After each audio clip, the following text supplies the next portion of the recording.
अस्सलाम वालेकुम बच्चों, कैसे हो आप सब। आज की इस वीडियो में हम लोगों का जो टॉपिक है वो है relationship of biology with other sciences.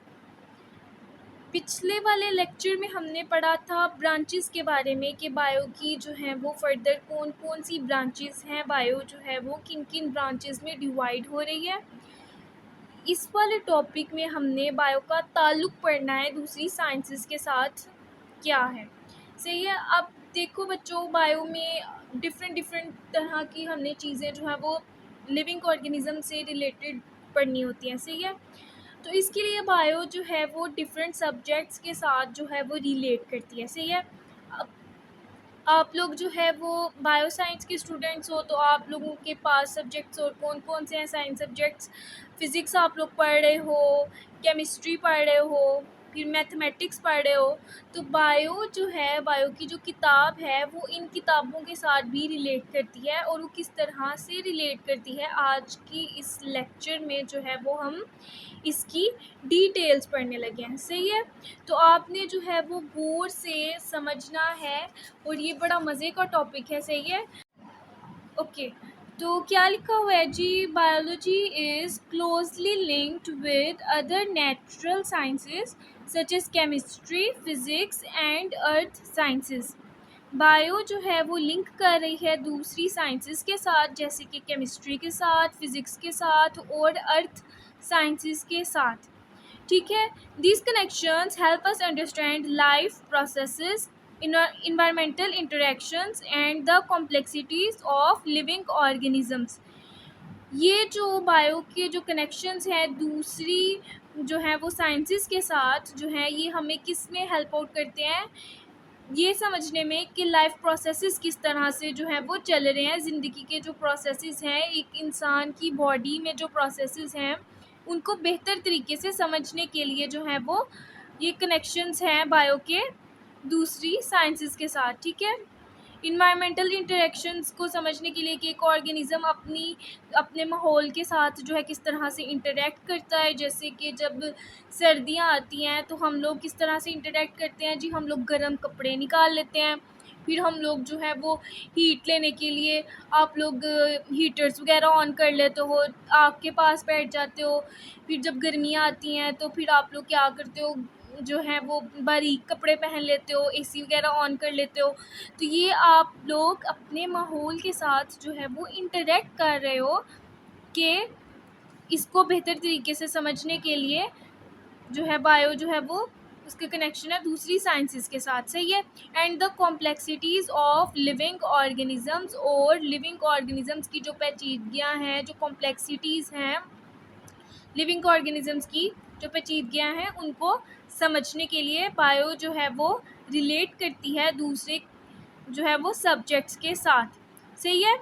क्योंकि इंसानी जान या किसी जानवर की ज़िंदगी, प्लांट की ज़िंदगी, इन सब को समझने के लिए बहुत ज़्यादा डिटेल्स में जाना पड़ता है। और इसलिए आप लोगों ने कभी सुना होगा नई नई जो है वो चीज़ें जो है साइंटिस्ट जो है वो बायोलॉजिस्ट जो है वो नई नई चीज़ें ढूंढ रहे हैं लिविंग ऑर्गेनिजम्स के अंदर। तो अभी कितने जो है आप लोगों को एक इंटरेस्टिंग बात भी मैं बताती हूँ। सही है बच्चों, आप इंटरेस्ट के साथ बायो पढ़ोगे ना तो आपको बहुत ज़्यादा मज़ा आएगा। कई जानदार ऐसे हैं कि साइंटिस्ट ने उनको डिस्कवर ही नहीं किया अभी तक कि ये दुनिया में पाए जाते हैं। समंदर में कितनी तरह के जो है वो लिविंग ऑर्गेनिजम्स ऐसे हैं जो अभी तक जो है वो इंसान उन तक पहुंच ही नहीं पाया, इंसान ने भी उनको देखा ही नहीं है। और आपको पता है एक अमेज़न जंगल है बहुत बड़ा, इतना बड़ा जंगल है, इतना बड़ा जंगल है दुनिया का, वहाँ पर भी बहुत ज़्यादा जानवर पाए जाते हैं। और साइंटिस्ट ने वो सारे जानवर भी नहीं दरिया जो है वो डिस्कवर किए अभी। सही है। तो लाइफ जो है वो एक बहुत ही इंटरेस्टिंग सा एक फैक्ट है। लिविंग ऑर्गेनिजम्स को समझना, उनको पढ़ना, ये जो है वो बड़ी मज़े का सब्जेक्ट है। सही है। सो बायोकेमिस्ट्री पहली जो है वो रिलेशनशिप है, पहली जो बायोकेमिस्ट्री की जो है वो एक सब्जेक्ट आ जाता है। सही है। बायो जो है ये बेसिकली रिप्रेजेंट कर रहा है बायोलॉजी को। सही है। वैसे तो बायो का मतलब लाइफ होता है, इसमें अगर हम इसको तोड़ें तो ये दो लफ्ज़ बने हुए हैं, एक बायो है और दूसरा जो है वो क्या है, केमिस्ट्री। सही है, बायो बायोलॉजी और केमिस्ट्री केमिस्ट्री। आप लोगों ने केमिस्ट्री में पढ़ा होगा एटम्स के बारे में, मॉलिक्यूल्स के बारे में, कंपाउंड्स के बारे में, मिक्सचर के बारे में। तो इंसानी जो जिस्म है बच्चों, वो भी तो एटम से मिलकर बना है ना, मॉलिक्यूल्स हैं। इंसानी जिस्म के अंदर भी जो है वो जो है रिएक्शंस हो रहे होते हैं, चीज़ें, खाना जो है वो कन्वर्ट हो रहा होता है। फिर और भी बहुत से रिएक्शंस हैं जो इंसान के जिस्म के अंदर हो रहे होते हैं। तो बायोकेमिस्ट्री में आप लोग केमिकल के लेवल के ऊपर इस सब को पढ़ रहे होते हो। सही है, क्या लिखा हुआ है जी इसकी डेफिनेशन में? Biochemistry is the study of structure and reactions of different chemical substances present in living systems. Living systems मतलब जानदारों का जिस्म, ठीक है। बायोकेमिस्ट्री में हम लोग क्या पढ़ते हैं? स्ट्रक्चर और रिएक्शंस डिफरेंट जो केमिकल सब्सटेंसेस का, जो उसका स्ट्रक्चर पढ़ते हैं उनका, और उनके रिएक्शंस पढ़ते हैं। फॉर एग्जांपल एक केमिकल सब्सटेंस है बॉडी के अंदर, ग्लूकोज, ठीक है। इसको आम ज़बान में जो हमारे आम लोग हैं वो क्या समझ के पढ़ते हैं? शुगर। सही है, तो बायोकेमिस्ट्री में ने क्या करना है कि उस ग्लूकोज के स्ट्रक्चर को देखना है कि वो किस तरह से बना हुआ है। सही है, और उसकी जो है वो रिएक्शंस जो है वो बॉडी में कैसे हो रहे हैं, उस सब को देखना होता है। सही है, अच्छा तो बच्चों ये देखो, ये सेलुलर रेस्पिरेशन का रिएक्शन है। सही है, ग्लूकोज का ये फार्मूला है, ठीक है, C6H12O6। ये क्या है? ग्लूकोज का फार्मूला है। सही है, अब मैं आप लोगों को जो है वो ये बताती हूँ। एग्जाम्पल क्या है? Study of chemical reactions of photosynthesis and respiration are examples of biochemistry. Biochemistry में जैसे कि फॉर एग्जांपल हम फोटोसिंथेसिस और रेस्पिरेशन के जो है वो केमिकल रिएक्शंस को जो है वो स्टडी करते हैं। अब मैं आपको बताती हूँ कि फोटोसिंथेसिस क्या है और रेस्पिरेशन का क्या है। आप लोग जो है बहुत ज़्यादा डिटेल में इन जो है वो दो रिएक्शंस को पढ़ोगे, बार बार पढ़ोगे, ठीक है, बायो में। और ये रिएक्शंस जो हैं दोनों बहुत ही ज़्यादा इम्पॉर्टेंट हैं। एक को अच्छे तरीके से कर लोगे, दूसरा जो है वो आप लोगों को खुद ब खुद ही आ जाना है। बिकॉज़ एक जो है वो जिन चीज़ों में कन्वर्ट हो रहा है दूसरे में वही चीज़ें उसी में कन्वर्ट हो रही है। मतलब एक अगर सीधा है तो दूसरा उल्टा रिएक्शन है। सही है, एक अगर सीधा रिएक्शन है तो दूसरा उल्टा रिएक्शन है, एक अगर सीधा हाथ है तो दूसरा उल्टा हाथ है। सही है, तो सेलुलर रेस्पिरेशन बहुत इम्पॉर्टेंट रिएक्शन है जो कि हमारे बॉडी के हर सेल में जो है हो रहा है, जिसमें क्या होता है कि ग्लूकोज, ये क्या है? ग्लूकोज, ठीक है। मैं यहाँ पे आपकी आसानी के लिए लिख भी देती हूँ। अच्छा, तो ये दो रिएक्शन, ये देखो, ये है ग्लूकोज C6H12O6, जिसको आम जबान में क्या लोग कह रहे होते हैं? शुगर। सही है, ये ऑक्सीजन है O2 and carbon dioxide CO2 and H2O water. Cellular respiration में क्या होता है? सेल के अंदर ग्लूकोज का रिएक्शन होता है ऑक्सीजन के साथ, वो ऑक्सीजन जो आपने सांस के ज़रिए जो है वो इनहेल की होती है। सही है, अब मैं आपको जो है वो इसकी थोड़ी सी डिटेल बता देती हूँ। अच्छा, ये आपने ना एग्जाम्पल के तौर पर समझना है। अगर आपने में से कुछ बच्चे जो हैं ज़्यादा बहुत नंबर लेना चाहते हैं, बड़ा अच्छा लिखना चाहते हैं, तो इनमें से किसी एक रिएक्शन की जो है वो इक्वेशन भी लिख लेना आप, अगर आपने ज़्यादा नंबर लेने हैं तो। सही है, तो ग्लूकोज प्लस ऑक्सीजन का रिएक्शन हो रहा है बॉडी के सेल्स के अंदर, जिसमें कार्बन डाइऑक्साइड और वाटर बन रहा है प्लस हीट बन रही है। आपने शुगर ली, ग्लूकोज लिया, ठीक है, वो आपकी बॉडी के सेल्स में गया, और ऑक्सीजन जो आपने इनहेल किया वो वाली, इन दोनों का आपस में रिएक्शन हुआ तो क्या बन गया? कार्बन डाइऑक्साइड और वाटर प्लस हीट। इस पूरे रिएक्शन को हम क्या कहते हैं? Cellular respiration. फोटोसिंथेसिस में अब क्या हो रहा है? फोटोसिंथेसिस बिल्कुल उल्टा रिएक्शन है सेलुलर रेस्पिरेशन से।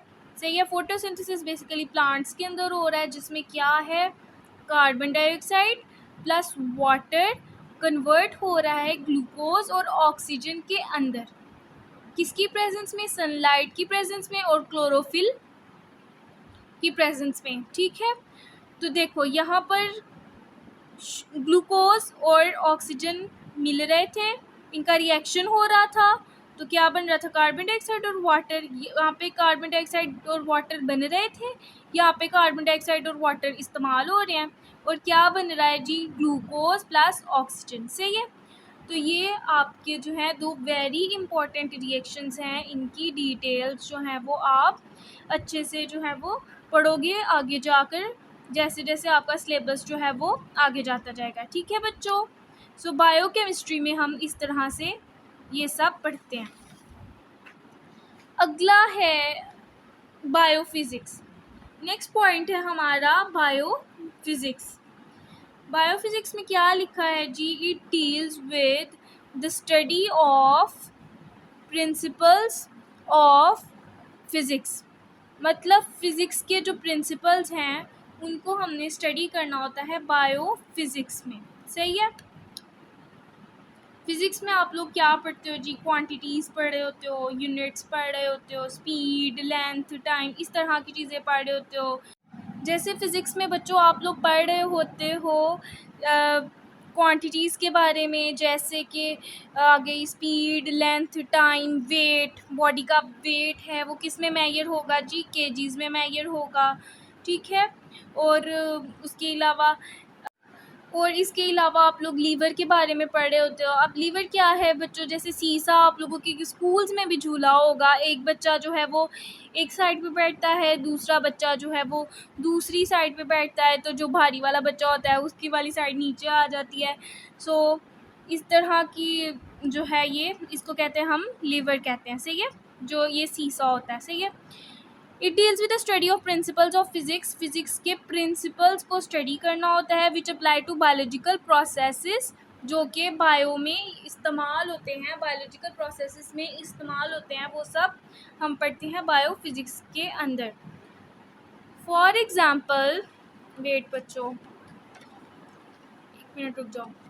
For example, in biophysics we study the rules of liver and motion for understanding the function of muscles, bones and joints. अब बच्चों मैं आप लोगों की आसानी के लिए, बिकॉज आपका बहुत छोटा लेवल है, तो आपको जो है वो एक एक चीज़ मैं समझाती हूँ कि इसका क्या मतलब है और उसका क्या मतलब है। मसल्स जो है वो पट्टे होते हैं जो अटैच होते हैं आपकी बोन्स के साथ, आपकी हड्डियों के साथ। मसल्स क्या है, पट्टे, बोन्स क्या है, हड्डियाँ, और जॉइंट्स क्या है, जोड़। दो हड्डियाँ जहाँ पे मिल रही हैं वो क्या बना रही हैं, जॉइंट। जैसे कि आपका घुटना, नी जॉइंट, फिर आपकी जो है वो एल्बो आ गई, कोनी जिसको कहते हैं, वो जॉइंट है। ठीक है, और मसल में जैसे कि फॉर एग्जांपल आपका मसल, चलिए मैं आपको नाम नहीं अभी बताती, मसल लगाने के पट्टा। सही है, और बोन, ठीक है, बोन मीन्स हड्डी। ठीक है, तो इन सब के फंक्शन को बेहतर तरीके से समझने के लिए हम जो है वो बायोफिजिक्स को जो है वो पढ़ते हैं। सही है, लीवर जो है वो सीसा का जो है वो एक हिसाब से रूल जो है वो अप्लाई होता है आपकी हड्डियों के ऊपर। सही है, इसकी डिटेल में हम नहीं जाते बच्चों, क्योंकि वो डिटेल जो है वो आपके लिए ज़रूरी नहीं है। सही है, तो दो हमने पढ़ ली, बायोकेमिस्ट्री पढ़ ली और बायोफिजिक्स पढ़ ली। सही है, अच्छा जी, तीसरी है हमारे पास, तीसरा पॉइंट है कंप्यूटेशनल बायोलॉजी। कंप्यूटेशनल बायोलॉजी में हमने जो है वो, in computational biology scientist use mathematical models, algorithms and computer simulations to understand biological systems and relationships. Computational biology में साइंटिस्ट जो है वो मैथ्स को बेसिकली इस्तेमाल करते हैं। ठीक है, आप इसको अच्छे से समझने के लिए यही समझ लें कि मैथ्स को बेसिकली इस्तेमाल करना होता है हमने कंप्यूटेशनल बायोलॉजी में, जिसमें हम एल्गोरिथम्स यूज़ करते हैं, कंप्यूटर सिमुलेशंस इस्तेमाल करते हैं to understand biological systems and relationships biological systems को अच्छे तरीके से जो है वो करने के लिए। सही है। मैथ के जो है रूल्स वगैरह लगा लें कि आप जो है वो इस्तेमाल करते हैं, बाकी इसकी डिटेल हमने नहीं समझनी क्योंकि कंप्यूटर बेसिकली हमारा सब्जेक्ट भी नहीं है। It involves analysing biological data such as sequence of amino acids in a protein. अब मैं आपको बताती हूँ बच्चों, प्रोटीन जो है वो क्या होता है। एक मॉलिक्यूल है ह्यूमन बॉडी के अंदर, एक नहीं बहुत से प्रोटीन्स पाए जाते हैं। प्रोटीन्स जो हैं हमारी बॉडी के अंदर मॉलिक्यूल्स हैं जो कि अमीनो एसिड्स के मिलने से जो है वो बने हुए हैं। ठीक है, ये मैंने आपकी सिर्फ एग्जांपल के लिए एक छोटी सी चीज़ ड्रॉ की है, ज़्यादा कॉम्प्लेक्स हम नहीं बनाते। आपकी एग्जांपल के लिए मैंने ड्रॉ किया। समझो ये एक अमीनो एसिड है, ये दूसरा अमीनो एसिड है, ये तीसरा, ये चौथा, तो ये मिल के जो है वो एक प्रोटीन मॉलिक्यूल बना रहे हैं। सिर्फ आपके समझाने के लिए मैंने ये ड्रॉ किया। सही है, मतलब छोटी छोटी चीज़ें मिलके जो है वो एक बड़ी चीज़ बना रही हैं। तो इन प्रोटीन्स के जो है वो इनको समझने के लिए हम कंप्यूटेशनल बायोलॉजी जो है वो पढ़ रहे हैं। अमीनो एसिड्स का प्रॉपर सीक्वेंस होता है। अगर ये अमीनो एसिड मौजूद है, ये भी मौजूद है, ये भी मौजूद है, ये एब्सेंट है, तो क्या होगा, प्रोटीन का स्ट्रक्चर जो है वो सही नहीं होगा। ये प्रोटीन मौजूद है, ये भी मौजूद है, ये भी मौजूद है, ये भी मौजूद है, एंड पे एक एक्स्ट्रा ऐड हो गया तो भी प्रोटीन का स्ट्रक्चर डिस्टर्ब होगा। तो ये प्रॉपर अमीनो एसिड का सीक्वेंस है, इसको अच्छे तरीके से समझा जाता है, इसको पढ़ा जाता है, और वो पढ़ा और समझा किस में जाता है। फॉर एग्जांपल ये एग्जांपल दी हुई है उन्होंने, ये पढ़ा और समझा किस में जाता है, कंप्यूटेशनल बायोलॉजी में। सही है। अब आगे जो है वो है बायोजियोग्राफी। ठीक है, biogeography It deals with the study of distribution of living organisms in different geographical regions of the world. Geographical regions लगा लें कि दुनिया के नक्शे के ऊपर डिफरेंट तरह की जगह। ठीक है, आप पाकिस्तान में बैठे हुए हो, एशिया में बैठे हुए हो, अमेरिका एक अलहदा से जगह है। ठीक है, फिर अरब कंट्रीज़ जो हैं वो अलहदा से जगह हैं, अफ्रीका अलहदा से है। तो आप लोगों ने जो है वो वहाँ पर डिफरेंट तरह के ऑर्गेनिजम्स पाए जाते हैं। फॉर एग्जांपल कुछ ऐसे जानदार हैं जो पाकिस्तान में नहीं पाए जाते, भाई अफ्रीका में पाए जाते हैं। तो ना आप लोगों ने देखा भी होगा अफ्रीका के जंगलात में जो है वो लोग जाके जो है वो वीडियोस बना रहे होते हैं जानवरों की। सही है। तो बायोजियोग्राफी जो है वो इनकी डिस्ट्रीब्यूशन को कि कौन कौन से जानदार, कौन कौन से जानवर, कौन कौन से कीड़े मकोड़े, कौन कौन सी जो है वो मखलूक़ें जो है वो अल्लाह की बनाई हुई किस किस जो है वो दुनिया के किस किस हिस्से में पाई जाती हैं, तो उस सब को स्टडी कौन सी जो है वो फील्ड करती है, बायोजियोग्राफी। कौन सी जो है वो बायो की किताब करती है, biogeography. The influence of climate change on the distribution of organisms is also studied in biogeography. Biogeography में क्लाइमेट चेंज का क्या असर होता है ऑर्गेनिजम्स पे वो भी पढ़ा जाता है। जैसे मैंने आपको शुरू में एग्जांपल दी थी, सर्दियाँ आ गई हमने गर्म कपड़े निकाल दिए, गर्मियाँ आ गई तो हमने बारीक कपड़े निकाल लिए, एसी चला दिए। तो ये हमारा जो है वो क्लाइमेट चेंज, मतलब वो हवा आसपास की जो है वो वेदर चेंज होने की वजह से हमने जो है वो किस तरह से अपने आप को चेंज किया। सही है। इस तरह आप लोगों ने, अब एक और मैं आपको बड़ी मज़े की एग्जांपल देती हूँ बच्चों। जैसे आप लोगों ने देखा होगा जो परिंदे होते हैं, बर्ड्स होते हैं, जब आपके घर की दीवार के ऊपर आके बैठते हैं तो कभी कभी उन्होंने ना फ्लफ़ी से अपना जो है वो बॉडी के जो उनके फ़र होते हैं उनको फ्लफ़ी सा किया होता है। तो फ्लफ़ी सा उन्होंने क्यों किया होता है, अपने आप को जो वो ठंड से बचाने के लिए, अपने आप को ठंड से बचाने के लिए वो ना फ्लफ़ी सा कोट अपने गिर्द बना लेते हैं अल्लाह के हुक्म से। देखें कि अल्लाह की कितनी ज़्यादा कुदरत है कि वो फ्लफ़ी अपने जो है वो फ़र को इस तरह से कर लेते हैं कि वो हीट जो है वो उनके अंदर जो है वो कंज़र्व रह जाती है और वो आसानी से जो है वो ठंडे मौसम में रहते हैं, सही है। तो अब जब भी आपने देखना है ना किसी परिंदे को ऐसे करते हुए, तो आपने कहना है हाँ जी मुझे पता है यहाँ पर इसको सर्दी लग रही है और इसने अपने फर को जो है वो ऐसे कर दिया है जिसकी वजह से इसको सर्दी कम लग रही है, सही है। ओके, चलो शाबाश, बड़े अच्छे बच्चे हैं, इनको सब कुछ आता है। आगे है बायोस्टैटिस्टिक्स, ठीक है। ये हम लोग भी सब्जेक्ट पढ़ रहे हैं, हम डॉक्टर बन रहे हैं तो हम भी बायोस्टैटिस्टिक्स पढ़ रहे हैं, सही है। इसमें जी हम लोग क्या पढ़ते हैं बच्चों, it deals with the principles of statistics to analyse and interpret data related to living organisms. Biostatistics plays a crucial role in biological research, healthcare and public health, etc.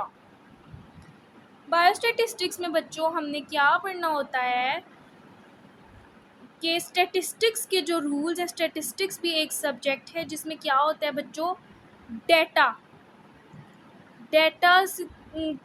कोई भी किसी भी किस्म का डेटा, किसी भी किस्म की जो है वो जो है इंफॉर्मेशन जो है वो उस पर हमने जो है वो काम करना होता है। यही समझ लें कि डेटा पे हम लोग बेसिकली काम करते हैं, सही है। और वो डाटा किससे रिलेटेड, स्टैटिस्टिक्स में वो डाटा किससे रिलेटेड होता है, लिविंग ऑर्गेनिज्म से रिलेटेड, ठीक है। उसको हमने एनालाइज करना होता है, उसको हमने इंटरप्रेट करना होता है और डिफरेंट तरह के जो है वो नतीजे निकालने होते हैं। फॉर एग्जांपल, अब आप लोगों की आसानी के लिए बच्चों मैं बताती हूँ कि एग्जांपल समझ लें आप कि ना जैसे कोरोना आ गया था 2020 में जब लॉकडाउन लगा था, सही है। अब वो कोरोना जी लोगों को हो रहा था, फैल रहा था। अब जो कोरोना है आप समझें कि 50 लोगों को हो गया और 50 में से 2 लोग जो हैं वो मर जाते हैं, सही है। आप लोगों ने इसकी परसेंटेज निकालनी है भाई, अगर 50 लोगों को ये कोरोना हो गया है तो इसमें से कितने परसेंटेज में जो है वो लोग मर रहे हैं या क्या हिसाब किताब है। तो इस तरह की, या कितने में से कितने लोगों को हो रहा है ये कोरोना, इस सब का डाटा जो है वो, इस सब की इंफॉर्मेशन निकालने के लिए आप बायोस्टैटिस्टिक्स को यूज़ करते हैं। आप 9th क्लास में हो ना, तो आपका एक जो है वो मैथ्स में जो है वो एक जो है चैप्टर भी आएगा जिसमें आप मीन मीडियन मॉड को पढ़ोगे। तो इसमें भी बायोस्टैटिस्टिक्स में हम मीन मीडियन मॉड को इस्तेमाल कर रहे होते हैं, सही है। और ये बहुत ज़्यादा इम्पॉर्टेंट है जब हम बायो में रिसर्च वगैरह करते हैं। ऑब्वियसली इस रिसर्च में आपने देखा कितने लोग जो है वो कोरोना वायरस की वजह से मारे गए, कितने में से कितने लोगों को हुआ। तो ये आप एक इस तरह से रिसर्च कर रहे हो जिसमें आपने इस्तेमाल किए किसके प्रिंसिपल्स, स्टैटिस्टिक्स के प्रिंसिपल्स इस्तेमाल किए। किसके प्रिंसिपल्स इस्तेमाल किए, स्टैटिस्टिक्स के, सही है।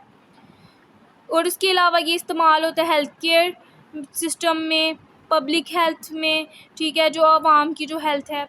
तो ये सब जो है वो इस तरह से बायोस्टैटिस्टिक्स में हम ये सब कर रहे होते हैं, सही है। अब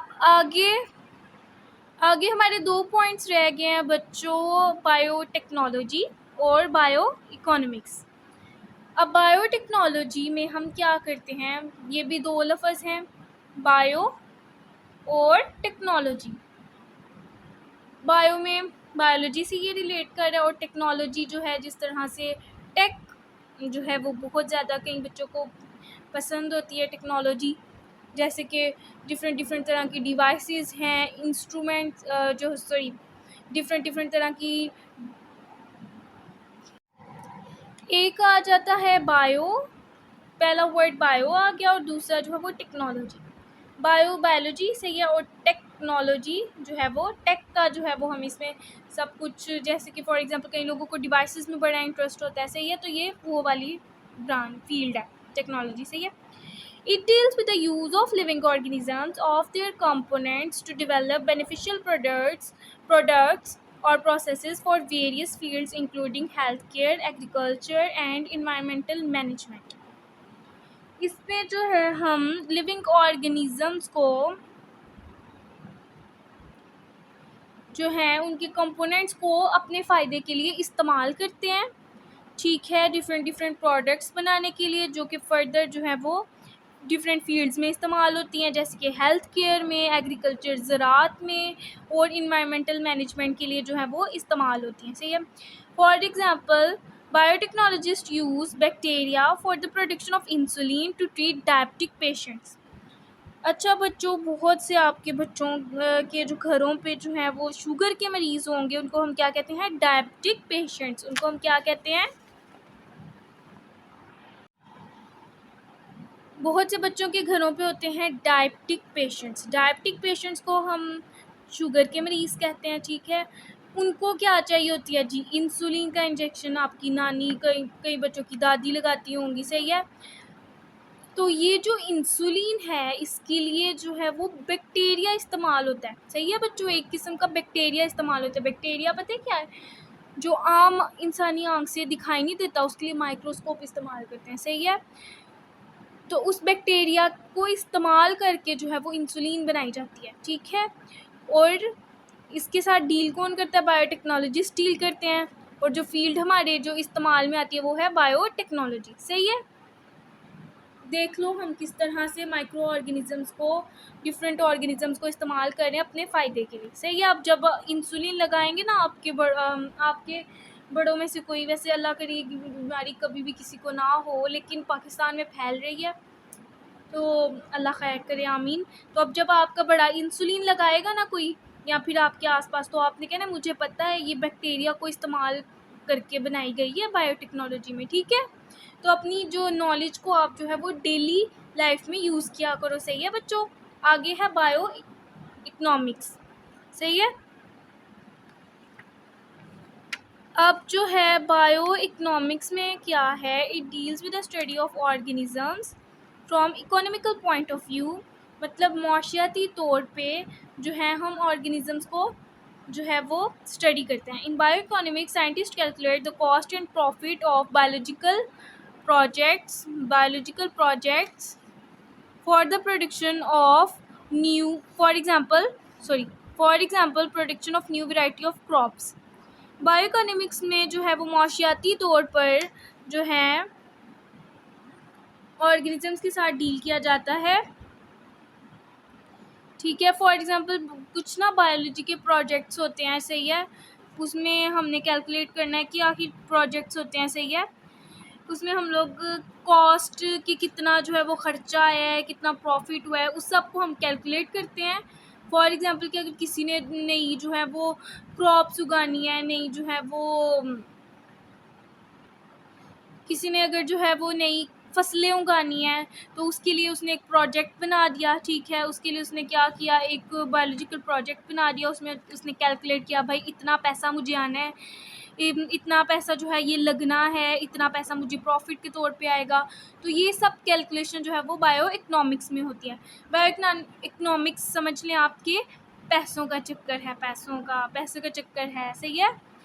तो ठीक है बच्चों, ये सारी जो है वो हमने सारी की सारी चीज़ें पढ़ ली कि बायो इस तरह से इन सब्जेक्ट्स के साथ जो है वो रिलेट करती है। सही है। अब अगर किसी ने, आप लोगों ने रिवीजन करनी है, तो मैं वन वर्ड में जो है वो एक्सप्लेन कर लेती हूँ, ताकि जब वो लफ्ज़ आपके सामने आए तो आपको समझ आ जाए। सही है। तो बच्चों, relationship of biology with other sciences. सबसे पहले हम बायोकेमिस्ट्री में क्या पढ़ते हैं? बायो और केमिस्ट्री का एक कॉम्बिनेशन है, जिसमें हम केमिकल्स और डिफरेंट तरह के केमिकल सब्सटेंसेस और उनके रिएक्शंस को, स्ट्रक्चर को पढ़े होते हैं लिविंग ऑर्गेनिजम्स के अंदर। फिर बायोफिजिक्स में जो है वो हम फिज़िक्स के तौर के पॉइंट ऑफ व्यू से जो है वो लिविंग ऑर्गेनिजम्स को देख रहे होते हैं, जिसमें हम जो है बेसिकली मसल्स, बोन्स और जॉइंट्स के फंक्शन को बेहतर तरीके से समझते हैं एग्जाम्पल के तौर पे। सही है। फिर जी कंप्यूटेशनल बायोलॉजी है। इसमें जो है वो हम बेसिकली मैथमेटिकल जो है वो कैलकुलेशन मॉडल्स जो है वो यूज़ करते हैं लिविंग ऑर्गेनिजम्स को, सिस्टम्स को बेसिकली अच्छे तरीके से समझने के लिए। बायोजियोग्राफी में हम जो है वो ज़मीन में फैले हुए जानदारों के बारे में पढ़ते हैं। बायोस्टैटिस्टिक्स में हम जो है वो डाटा को जो है वो कन्वर्ट करते हैं यूज़फुल इंफॉर्मेशन के अंदर लिविंग ऑर्गेनिज्म से रिलेटेड। बायोटेक्नोलॉजी में हम बायोटेक्नोलॉजी में हम डिफरेंट तरह के ऑर्गेनिजम्स को यूज़ करते हैं अपनी काम की चीज़ें बनाने के लिए। बायोइकोनॉमिक्स में हम पैसे का चक्कर है और पैसों के लिहाज से लिविंग ऑर्गेनिजम्स को देखते हैं। सही है, तो दिस वाज द लेक्चर। सही है, आप लोगों को अच्छे से समझ आ गई बच्चों, तो मेरे चैनल को सब्सक्राइब करो, वीडियो को लाइक करो, अपने दोस्तों के साथ शेयर करो ताकि उनको भी मज़ा आए अच्छे अच्छे लेक्चर्स का और उनको अच्छे से समझ भी आए। सही है बच्चों, ओके, अल्लाह हाफिज़।